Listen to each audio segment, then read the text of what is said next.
Watch MajorTv? Yeah. Y'all give him a hand.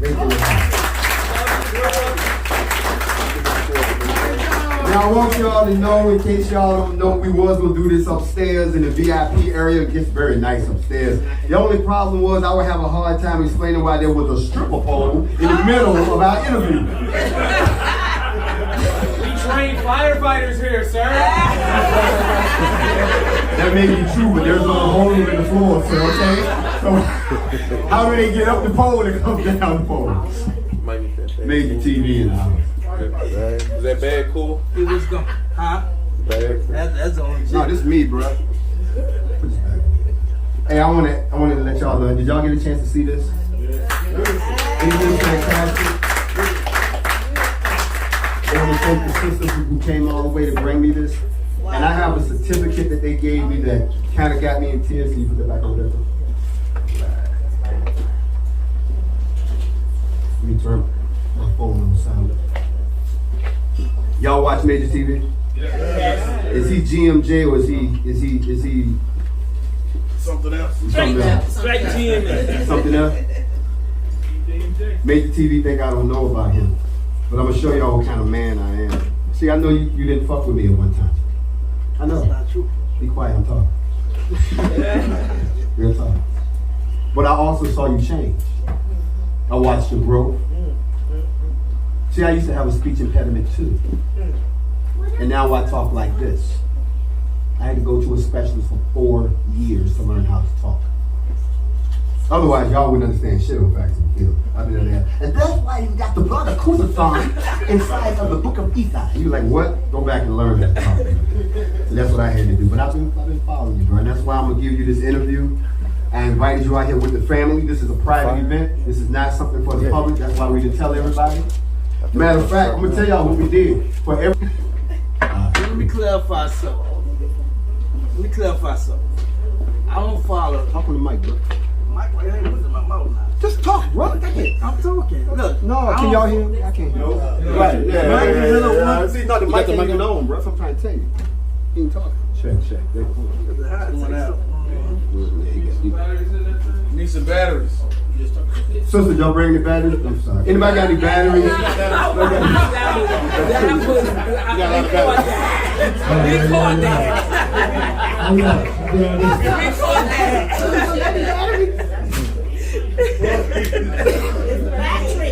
Go to commercial. You said batteries? Batteries, that's what it's saying. What the girl said the other day, she said she was hurted. Can't believe you hurted me. You want to say something to me? Okay, you got him so you can hear him? Yeah. All right, so let's go ahead and knock this out. First and foremost, I'm a crooked thinker, so I don't care who you are, what you know, what you don't know. If you come on the scene like Jay come on the scene and shocked the black community conscious, I'm gonna look at the person, I'm just gonna study him, not as far as his background, just looking at him, right? And I had my critiques, you know, and I stand behind my critique, but just a critique. Hold on, bro. It was two critiques. One was dealing with religion, and one was dealing with Order War. I studied Sun Tzu, Order War, studied Rob Green, Three Strategies of War. And I just don't believe that anyone who's dealing with the opposing party shouldn't have to say anything but do. Guerrilla warfare, if you know anything about what happened with Britain and the United States, it did something different when this white guy got a tree that shot the general. It brought havoc to the way the military would did. Britain would just walk and step and shoot. And my thing is, when he said facts over feelings, well, that's what it is. I don't care what a person say about you or how they feel. And then you don't have to respond. Right. Like me, growing up, I never argued. If a person, I know when you argue, people slick side get so aggressive to say the wrong thing. And for me, I'll let a person talk, but they don't know when I'm gonna strike. And most of the time, I struck because I was young, I was small, I had a little complex. But I say to say this here, this brother have done a lot, have proven itself. You don't nobody no explanation. I don't care if it was Uncle Tom, Coon, or racist or what have you. And I was more concerned about him. So when I seen what happened to him and they had to arrest him, I gave my comment. People criticized me for that, especially NFAC member for me going public. Like I told everybody, I don't know Jay person. I didn't have Ella number on their phone. Call Jay and tell Jay I won't talk to him. But I wanted the brother to know personally. It was never a shot at him personally. It was just, I know I'm about to get fully into this. I'm going to dedicate my life to this, because if anybody look at all my videos, it started, my first video was talking about him. Yeah. I was the last that myself had to see it. Yeah, right. And I was scared as hell. I have no gun. You know? Scared as hell, I already know. But it was serious, you know. Yeah. And from there, I threw myself in the movement. When I spoke about him, I got harsh critique, in fact, and I had to go. I came back raw. Let me interject right there. You know what's crazy about that is that you're one of the only YouTubers that I've seen that actually came to a formation, came out themselves, put themselves at risk, and witnessed everything that happened as a journalist. A lot of the other people out here talking, they like the guy said the other night, he said, "Why? How you gonna sit there and criticize somebody you've been sitting on the same couch for 20 years?" Anybody who's NFAC from the beginning days remember what I said. When we did the first formation, if you remember when I came back up on the air, what's the first thing I said? If you wasn't there, shut. Thank you. That was the first thing I said. There was so many people like, "Well, I was gonna be there, but right." I know everybody caught that disease. But if you was there, when I came back on the air after Stone Mountain, when I came back, I said, if you was one of those people who was there, you can say whatever you want. Good, bad, up, down. Can't nobody take that from you, because there's a part of Stone Mountain that a lot of people don't know about. And I don't think anybody got it on film. I seen pieces of film right after. Anybody here with the Stone Mountain, make some noise? Yes, sir. Yes, sir. Okay, Stone Mountain. Y'all remember when I took y'all into the park and we came? Now this is what people don't understand. Police wasn't helping us. No. The police didn't even know we were coming. No. We didn't have no permit. No. They didn't know what was going on. So when we started walking into the park, they didn't know where we were going. They followed us at first. Yes. 2 police cars. Who was there? Yes, sir. They just followed us because they were like, who are they? We didn't say nothing. We got some shit to handle. And I'm going to say this to y'all. Stop listening to liars. Anybody remembers when it happened, because it was on the news. The Justice Department said that there was an alert. They didn't have a credible source, but that it was put out. A threat had been made that white supremacists would start killing black people on July the 4th at 8 p.m. Yes. I didn't make this shit up. I heard it too. I'm on 8 p.m. Why 8 p.m.? I can't kill niggas like in the morning, so we can get it over with. This was 8 p.m. shit. I really did. Cause before that, remember, it was other threats. There was a threat against Birmingham. They was gonna bomb Birmingham, and people from Birmingham was calling me, "Ooh, we scared." And I came on my show and I said I did my research. Alabama has more guns than any other state. So what the fuck y'all calling us for? What you scared of? Yeah. That's when y'all heard me say this. We don't threaten. If someone threatens us, threaten them back. Right. I said we don't scare because we don't care. Y'all remember that? Yes. Because they was making so many threats.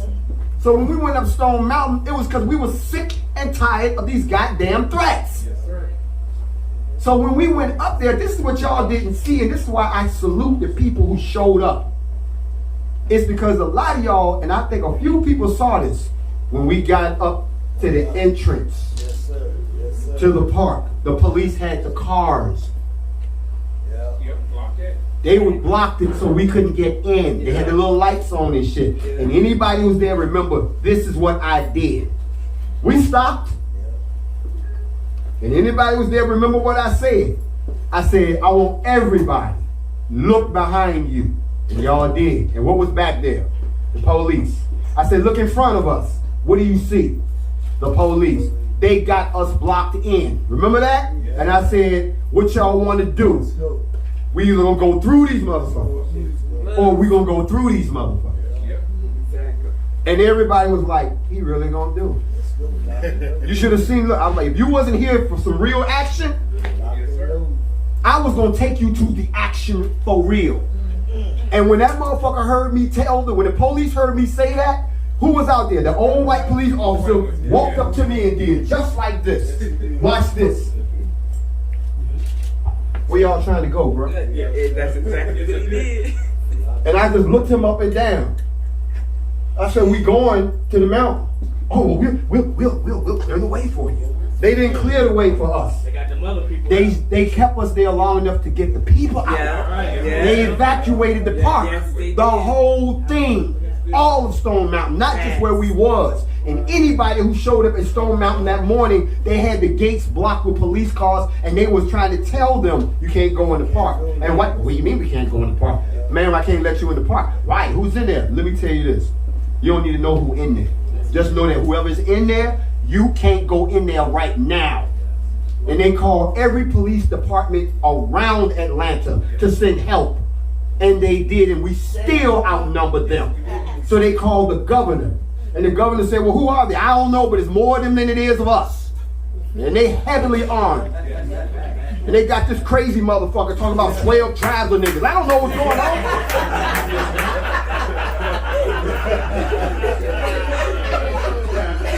That's what happened.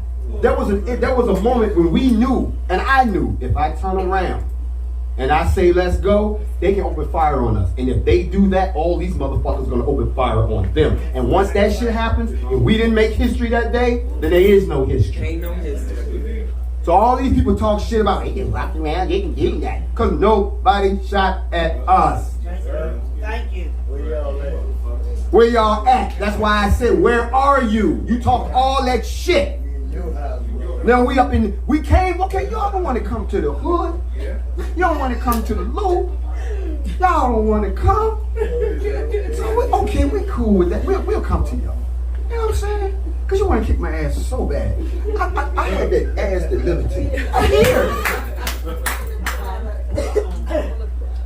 On delivery. And what did you motherfuckers do? You got scared. So the NFAC, me, this movement, it was about taking it to the next level so that we don't have to sit around and say, man, I'm sick of this shit. Because anybody in here who's ever whipped anybody's ass, that you've been wanting to whip their ass, you know that person at your job, or that person that around the way keep talking, when you finally get a chance to whip their ass, you don't be sick of nothing no more. They be like, you still mad at it? Nah, I whipped his ass, I'm good now. Good. So nah, brother, it's a lot of people don't realize, yeah, what you saw in Lafayette was the sixth time that we had done it, but the first time we did it, there was a risk of some shit happening and the people didn't know that. Right. And then once the police started saying who we was, once the police started saying, you don't really want to fuck with them. Once the police said, they're not like everybody else. Once the police said it and started telling other police, we got the red carpet rolled out to us. We don't work with them. Who heard the testimony from this morning? With the police that was on the call talking about me. They were the same police that I worked with to set up the formations here. Are the ones testifying against me, but I work with the police. That's who you were listening to. The police that set up the formations. That was all kumbaya with us and trying to, y'all was out there, Louisville. The police was the nicest motherfuckers, wasn't it? Yes, they were. Yeah. Yes, they were. Facts. But them the ones testifying against me now. You see what I'm saying? So